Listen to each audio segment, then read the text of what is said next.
एक पल के लिए कल्पना कीजिए, देश की राष्ट्रपति किसी राज्य के दौरे पर पहुंचती हैं। पूरा प्रशासन अलर्ट पर होना चाहिए था। सुरक्षा और प्रोटोकॉल की हर व्यवस्था बिल्कुल दुरुस्त होनी चाहिए थी, लेकिन जब वो कार्यक्रम स्थल पर पहुंचती हैं और जिस वॉशरूम का इंतजाम उनके लिए किया गया था, वहां पानी ही मौजूद नहीं था। इतना ही नहीं, जिस रास्ते से देश की राष्ट्रपति को कार्यक्रम स्थल तक ले जाया जाता है, उस रास्ते पर जगह जगह कूड़ा पड़ा हुआ था। एयरपोर्ट पर उन्हें रिसीव करने के लिए मुख्यमंत्री मौजूद नहीं थी, ना ही मुख्य सचिव और ना ही राज्य के डीजीपी। अगर ऐसा सच में हो जाए तो क्या होगा? दरअसल यही से पूरा विवाद गर्माता है। इस समय पश्चिम बंगाल की राजनीति और केंद्र राज्य संबंधों के बीच यह बड़ा मुद्दा भी बन चुका है।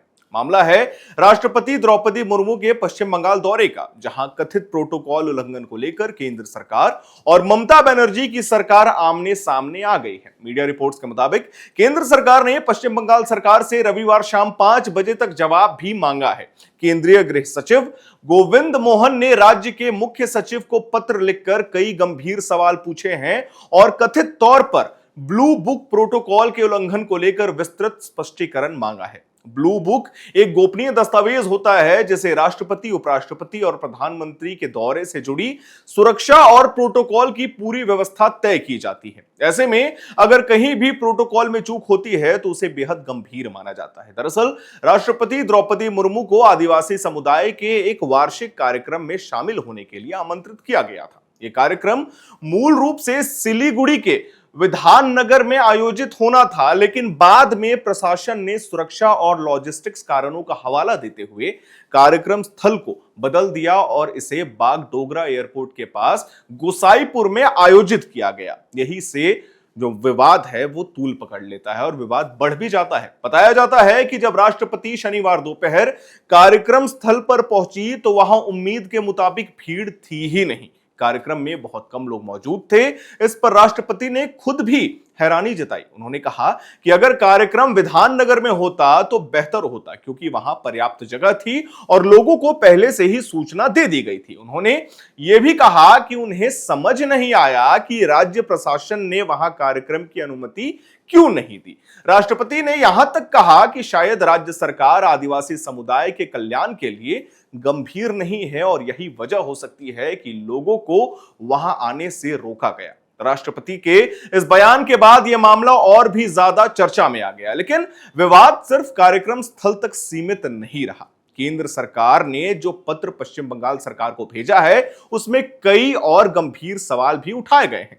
सबसे बड़ा सवाल यह है कि जब राष्ट्रपति पश्चिम बंगाल पहुंची तो एयरपोर्ट पर उन्हें रिसीव करने के लिए राज्य की मुख्यमंत्री ममता बनर्जी, मुख्य सचिव और राज्य के डीजीपी क्यों मौजूद नहीं थे। प्रोटोकॉल के अनुसार हम आपको बता दें, आमतौर पर मुख्यमंत्री या राज्य सरकार का कोई वरिष्ठ मंत्री राष्ट्रपति का स्वागत करने के लिए एयरपोर्ट पर मौजूद रहता है, लेकिन इस बार जो जानकारी सामने आई है उसके मुताबिक एयरपोर्ट पर सिर्फ सिलीगुड़ी के मेयर गौतम देव मौजूद थे। केंद्र सरकार ने इसे भी प्रोटोकॉल का गंभीर उल्लंघन माना है और राज्य सरकार से इस पर जवाब भी मांगा है। इसके अलावा एक और चौंकाने वाली बात सामने आई। मीडिया रिपोर्ट्स के अनुसार कार्यक्रम स्थल पर राष्ट्रपति के लिए जो वॉशरूम तैयार किया गया था उसमें पानी ही नहीं था। ये बात सामने आने के बाद केंद्र सरकार ने राज्य सरकार से पूछा है कि आखिर इतनी बड़ी लापरवाही कैसे हो सकती है, खासकर तब जब बात देश के सर्वोच्च संवैधानिक पद पर बैठे व्यक्ति की हो। यह सबसे बड़ा सवाल है। इतना ही नहीं,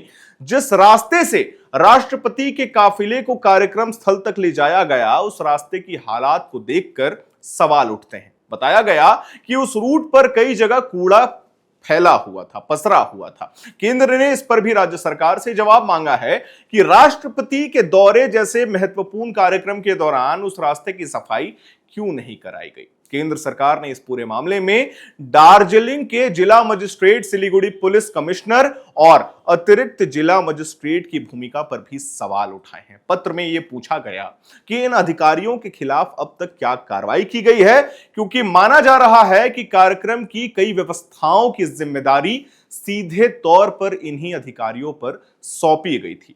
इस पूरे घटनाक्रम के बीच हम आपको बता दें, राष्ट्रपति द्रौपदी मुर्मू ने खुद भी एक टिप्पणी की जो सोशल मीडिया पर बड़ी तेजी से वायरल हो रहा है। उन्होंने कहा कि ममता बनर्जी उनकी छोटी बहन की तरह हैं और वो भी बंगाल की बेटी हैं। उन्होंने कहा कि उन्हें नहीं पता कि ममता बनर्जी उनसे नाराज है या नहीं, लेकिन इससे कोई फर्क नहीं पड़ता। राष्ट्रपति ने लोगों से कहा कि आप सभी खुश रहें, स्वस्थ रहें। उनके इस बयान को कई लोगों ने बेहद संयमित और जो गरिमापूर्ण होता है वो प्रतिक्रिया बताया है। वहीं दूसरी तरफ इस मुद्दे पर राजनीतिक प्रतिक्रियाएं भी सामने आने लगी हैं। उपराष्ट्रपति सीपी राधाकृष्णन ने इस पूरे घटनाक्रम को दुर्भाग्यपूर्ण बताया और कहा कि देश के उच्च संवैधानिक पदों को हमेशा यह सम्मान मिलना चाहिए जिनके वे हमेशा से हकदार रहे हैं। वहीं प्रधानमंत्री नरेंद्र मोदी ने भी इस मुद्दे पर पश्चिम बंगाल सरकार की आलोचना की है। प्रधानमंत्री ने इस घटना को शर्मनाक और अभूतपूर्व बताया और आरोप लगाया कि तृणमूल कांग्रेस सरकार ने राष्ट्रपति का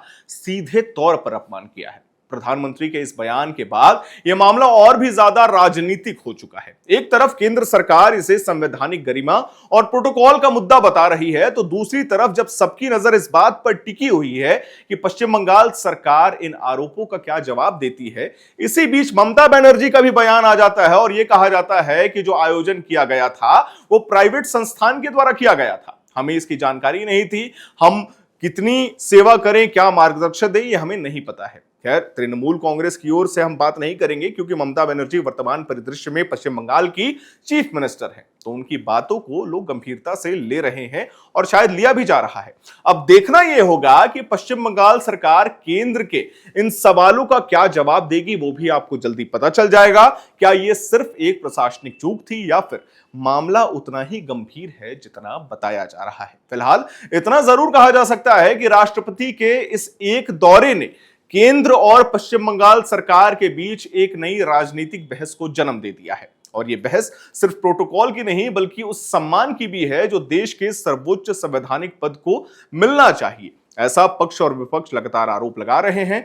खैर, आपको क्या लगता है, जब कोई देश, हमारी देश की राष्ट्रपति किसी भी राज्य के दौरे पर होती हैं, कुछ प्रोटोकॉल्स होते हैं, प्रधानमंत्री अगर किसी राज्य के दौरे पे होते हैं, भले ही उस राज्य में उनकी सरकार ना हो, प्रेसिडेंट का तो पहले ही कोई सरकार नहीं होता, लेकिन उदाहरण स्वरूप आप मान लीजिए कि अगर देश के प्रधानमंत्री हो या देश के बड़े वीवीआईपी कोई नेता हो जिनका इन्फ्लुएंस हमारे देश दुनिया में ज्यादा है, वो किसी राज्य में जाते हैं जिस राज्य में उनकी सरकार नहीं है। सवाल ये कि क्या वहां पे भी प्रोटोकॉल का उल्लंघन किया जाता है, क्योंकि हमने देखा है पूर्व में प्रोटोकॉल के चलते, सिक्योरिटी के चलते कितने लोगों ने अपनी जान गंवाई है, चाहे वो राजीव गांधी हो, बहुत बड़े बड़े नेता इस लिस्ट में शामिल हैं। खैर, अब आने वाले समय में जवाब में क्या मिलता है, राज्य सरकार क्या जवाब देती है केंद्र सरकार को, ये तो समय बताएगा, वक्त बताएगा। शाम 5 बजे तक रिपोर्ट मांगा गया था केंद्र सरकार के द्वारा, वो अपडेट्स हम अपने चैनल के माध्यम से अपने दर्शकों को देते जाएंगे। खैर, आप क्या सोचते हैं, आपसे जो सवाल हमने पूछा है उसे हमें कमेंट बॉक्स में जरूर बताइएगा।